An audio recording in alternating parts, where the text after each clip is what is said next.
We're going to start with NBC News White House correspondent Aaron Gilchrist, CNBC senior economics reporter Steve Leisman, and international trade expert Greta Peisch. Greta was general counsel for the U.S. Trade Representative and is now a partner at Wiley Ryan. Aaron, I want to start with you. Is the decision to push ahead with these tariffs really about fentanyl? Because what I'm hearing from both Canadian and Mexican officials is they're not really sure what exactly the U.S. wants them to do.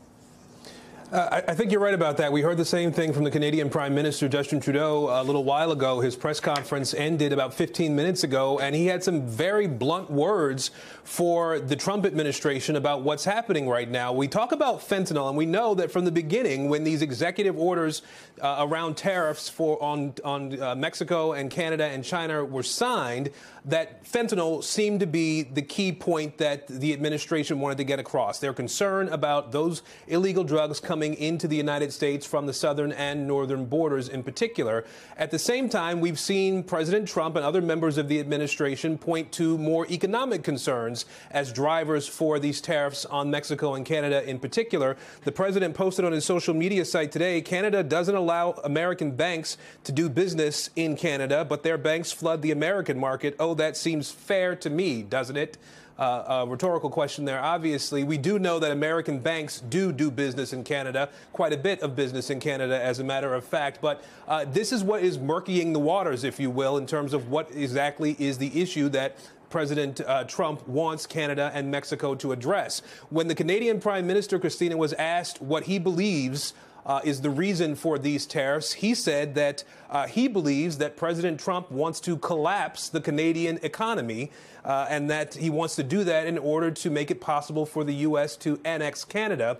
This is a prime minister who is on his way out of office and I think spoke more bluntly today, Christina, than we've heard from many Canadian prime ministers in quite some time. The Mexican president also spoke today, and she said that she doesn't believe there's any justification for these tariffs on Mexico or on Canada for that matter. And she'll talk more this weekend about what the Mexicans plan to do in response. Yeah, Trudeau was expected to get trounced in the upcoming election, but after this, his party is actually seeing a surge. All right, Steve Leisman, I want to go to you now. How much more can American consumers expect to pay in the short term? You know, I went grocery shopping this last week. I swear I was already noticing a difference, but I don't know if that's just in my brain. Like, when are we going to start to see prices really go up? Well, it could be happening already because some companies were stockpiling stuff, and that could have driven up prices in the stockpiling. Real quick, I want to back up what Aaron was talking about because we had Secretary Lutnick on our air this morning, and he went back and forth between, oh, it's about fentanyl. Oh, why are any American cars made in Canada? So it was very unclear listening to the full interview of Secretary Lutnick what the reason for these tariffs are. And it's not clear the administration has made that clear to our trading partners. As for prices, it can go anywhere from the full price being passed along or even more than the full tariff being passed along, because some of these tariffs are going to nest in that products go back and forth over the border several times in the production process. And as far as we can tell right now, there's going to be tariffs added on tariffs. So the effective tariff could be more than the 25%. It could be less in that some importers could eat some of it. But essentially, Secretary Bessent is wrong. In most economists, almost every study I've seen shows the consumer, the importer, pays the price for the tariff, not the exporter. All right, Greta, you've negotiated the end of trade disputes. Where do you go from here? How do you see this ending? Is there a way out? Well, I think that goes to the very point that's already been made, that the question is, what is President Trump looking for? What are the purpose of these tariffs? And the legal rationale that has been stated is to stem the flow of illegal immigration and fentanyl into this country. But there's a lot of questions about, well, what can Canada and Mexico do to resolve this issue and have the tariffs reduced or go away? I also want to ask you, Warren Buffett compared the tariffs to an act of war. I mean, I spoke to the Canadians recently and people in the Mexican government, and they're both very upset about this. Is that accurate? Do you think this is an act of war? Well, I don't think we're there. This is not an act of war. I think that there has been discussion. You heard Secretary Bessent talk about continued negotiations. So I think that it's still a big question. Where do we go from here? It is certainly unprecedented, both to use this authority and of this magnitude to impose tariffs on trading partners. It felt like a lot in the first Trump administration when broad tariffs were put on China. This is on the order of 5 or 6 times the amount of trade that was at issue there. And so how do you de-escalate? What's the off-ramp? What are the asks? These are all questions that still we don't have a lot of answers to. And Steve, if they can't de-escalate or find that off-ramp, if one exists, could supply chain disruptions come anywhere near what we saw during the pandemic? Well, certainly for a time, supply chains are going to be disrupted. Remember that we created this whole North American supply chain, and that's what it's called, because both Canada, the United States and Mexico have established these supply chains based upon treaties, first based on NAFTA, and then based upon the United States agreement that was negotiated under President Trump. And what's odd about this to many people is here he is going back on an agreement that he established in 2019 and called it one of the best trade agreements that was out there. So right now, what's happening is you have companies that are figuring out where's the best place to make a product. Can I bring it back into the United States? Will I be able to sell it here profitably? I've heard some estimates that the cost of a car could go up by $10,000 because of this. That will make some products not profitable in the United States, which is why, by the way, these tariffs beget additional tariffs in April, because now he has to protect other parts of the North American supply chain.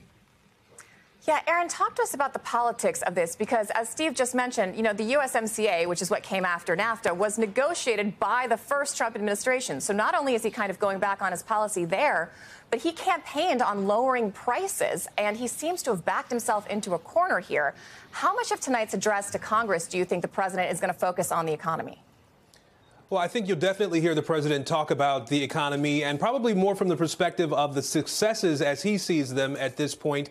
We do know, as you've referenced, that there are going to be reciprocal tariffs that are put in place in the early part of April. The president said yesterday that he fully intends to make sure that happens as well. What those tariffs look like in terms of how big they are and which countries have which types of tariffs are something that is yet to be seen. We know that the administration has been working on that level of detail, again, to be rolled out in April, but we should expect to hear the president talk about that in his speech tonight. He would likely reference the tariffs with Mexico and Canada and China as well. We've heard him say in the past that if those countries took reciprocal action against the United States, then they could expect to see more action taken by his administration as well. We heard from the Treasury Secretary Scott Bessent earlier today that the president is likely to talk about, again, some of his successes, the billions of dollars in investment that he's been able to draw into the United States over the last month or so that he's been in office. We know mostly from companies that are based in Asia. The president also likely to talk about, the Treasury Secretary said, some of the work that's been done to improve mortgage rates in this country. Also, the work that the administration is looking to do and has already done to some extent on cutting regulation and cutting red tape. All those are things, Christina, that the president sees as positive and will likely, again, try to lift up in his comments today. Of course, there will be many other topics, immigration, things of that nature, that the president will talk about tonight as well. I'm sure he'll have a lot to say. Steve, I do want to ask, you know, the White House is arguing essentially this is short-term pain for long-term economic gain. Is there any chance that these tariffs benefit the U.S. economy? Well, over time, there could be some companies that move production into the United States. But the question becomes, at what price? Right now, Secretary Lucklin this morning on our air said, why are any cars made in Canada that are sold in the United States? And the answer to that is he should know it's capitalism. It was the cheaper place to make certain products or certain parts of the product and sell it in the United States at a better profit, at a better price. Well, what's going to happen is everybody's going to pay a higher price for certain gain that's out there. Your question was studied, in fact, from the 2018 tariffs, where, yes, there was some benefit to the steel industry from the tariffs that were put in place. However, the steel users, they lost jobs. So what's happening is there is some short-term pain that will happen, and then over time, what's going to happen is the bigger losers will appear, and those are all the users of the stuff that's being brought in and for which prices are rising.